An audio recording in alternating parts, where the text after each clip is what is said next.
Hey guys, welcome to Tutorial Guru. Today we'll be learning how to appear offline in Telegram, and now let's dive right in. Now to appear offline in Telegram, first open up your Telegram app on your phone.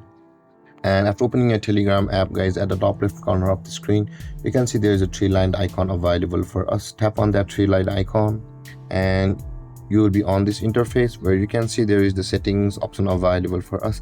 Tap on that settings just below the save messages on this panel, and you will land over here where you can see there is the privacy and security option available for us. Just below the chat settings, tap on privacy and security and you will land over here.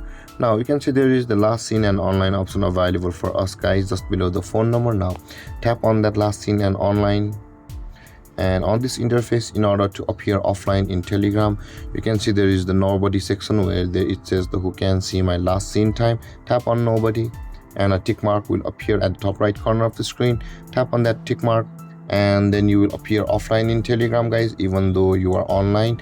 And with that being said, guys, this is how to appear offline in Telegram. And if you have any confusions or questions regarding the topic, feel free to comment in the comment section below, and don't forget to like, subscribe and hit that bell icon for more videos. Thank you for watching, guys. Peace.